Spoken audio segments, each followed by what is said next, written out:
देखिए जी, ये आपके माध्यम से मुझे पता चला है।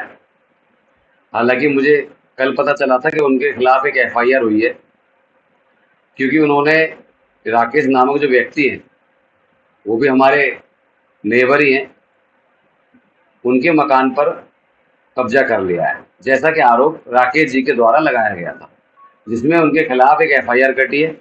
और आप बता रहे हो कि प्रशासन ने उन्हें अरेस्ट कर लिया है, तो जाहिर सी बात है भाई, आप गलत करोगे, किसी के मकान पे कब्जा करोगे, कोई आपको बैठने के लिए जगह देगा, आपको चुनाव में सपोर्ट भी करेगा, आप उसी अपने ही मित्र और अपने ही कार्यकर्ता के मकान पर कार्यालय खोलोगे और उस कार्यालय के नाम पर उसके मकान को कब्जा कर लोगे, तो भाई देर है, अंधेर नहीं है। प्रशासन अपना काम कर रहा है, और अगर ये आरोप सिद्ध हो रहे हैं और सिद्ध हुए हैं तभी एफआईआर कटी है। एफआईआर कटी है तो अरेस्टिंग हुई है, तो इसमें कोई गलत तो हुआ नहीं है। जो जैसा करेगा वैसा भरेगा। लेकिन वोरा जी का कहना यह था कि मुझ पर जो आरोप लग रहे हैं वो सरासर गलत है। फिर एफआईआर क्यों कटी? उन्होंने पैसा भी दिया था, पैसा देकर सामान जगह ली थी। नहीं, फिर एफआईआर क्यों कटी? अगर उनके ऊपर आरोप खाली आरोप थे, कोई एविडेंस नहीं था, और दूसरी बात, अगर उन्होंने खरीदा था तो उन्होंने एग्रीमेंट्स वगैरह किए होंगे, पेमेंट स्लिप होगी उनके पास, कुछ तो डॉक्यूमेंट होगा। अगर वो डॉक्यूमेंट है तो उनको पेश कर देना चाहिए था प्रशासन के सामने, तो ना उनकी एफआईआर कटती, ना उनकी अरेस्टिंग होती। लेकिन ये बहुत ही दुर्भाग्यपूर्ण बात है कि आपकी धर्म पत्नी इस वार्ड में, वार्ड 184 में निगम पार्षद है। आप उनके उस प्रोटोकॉल से, यानी कि जो उनको एक अपॉर्चुनिटी मिली हुई है, उससे लोगों को दबा के डरा के, सिर्फ आप पार्षद पति हैं, तब ये हालात है कि आप अपने ही कार्यकर्ताओं के मकान पर कब्जा कर रहे हैं। और जिस चीज की आप तैयारी कर रहे हैं विधानसभा की, खुदा ना खास्ता आपको जनता विधानसभा भेज देती या भेजेगी, तो आप करेंगे क्या? श्रीचंद बोरा जी का कहना है कि मेरे पे जो दबाव दिया जा रहा है कि सिर्फ ओ जोन को लेके, ओ जोन की मैं बात ना करूं तो ठीक है, अंदर सब कुछ ठीक है, ओ जोन को लेके। नहीं तो ओजोन की बात आप आज ही करने के लिए बैठे हो क्या, जब से आपके ऊपर ये आरोप लगा है?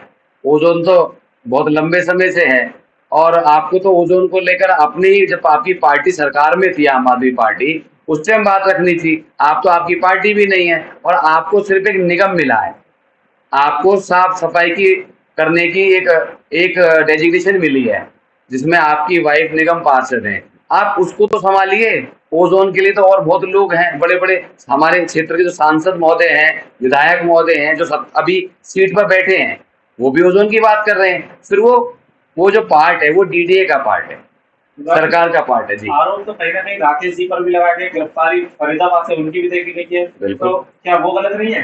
बिल्कुल हो सकता है। हमने क्या कहा, जो गलत है, अगर राकेश ने फरीदाबाद में किसी के साथ धोखा किया हुआ है, किसी के साथ फ्रॉड किया हुआ है, तो उसकी सजा उसे मिल रही है, वो भी तो जेल में है।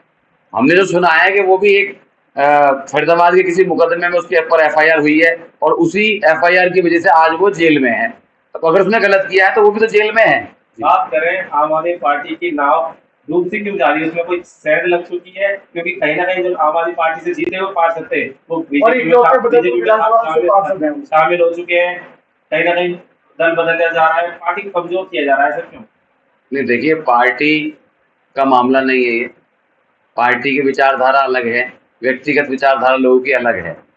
मेरा पार्टी से कोई लेना देना नहीं है, क्योंकि पार्टी नहीं चाहेगी कि उनका कोई पार्षद इस तरीके की इन्होंने हरकत करे। और मैं तो सिर्फ गुजारिश करूंगा आप लोगों के माध्यम से आदरणीय अरविंद केजरीवाल जी से भी, और जो भी यहाँ पर पार्टी के सर्वसर्वा बैठे हैं, कि भाई आप अपने ऐसे पार्षदों को, जो पार्षद बनने के बाद इस तरीके की इन्होंने हरकत कर रहे हैं, इस तरीके की अपने ही कार्यकर्ता का मकान में कब्जा करके बैठे हैं, ऐसे लोगों को आप पार्टी में रख रहे हो, ये इसकी मैं निंदा करता हूँ, और बड़ी शर्म की बात है।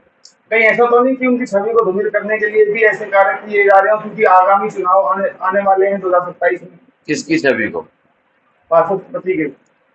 भाई, छवि का मसला ही नहीं रहा ना। आप तो लाइव आप जाके देखिए ना, उनके ही कार्यालय में राकेश के जो मकान है उसी में वो लोग बैठे। अगर मेरी बात सुनिए आप, छोटी सी बात, अगर वो अपनी जगह सही थे और वो उन्होंने पैसा दिया है राकेश को, फिर भी मैं ये कहना चाहता हूँ, उनको अपनी उस इमेज को बचाते हुए वो जो उनको एक इस वार्ड से जो जनता ने उन्हें एक प्यार दिया, उन्हें वोट दिया, उन पे विश्वास करते हुए उनको अगर उनके ऊपर लांछन लग रहा था किसी तरीके का, तो उनको तो तुरंत समाज के 50 लोग इकट्ठे करते, कहते भाई राकेश मैंने आपको पैसे नहीं दिए, आप समाज में बोलो।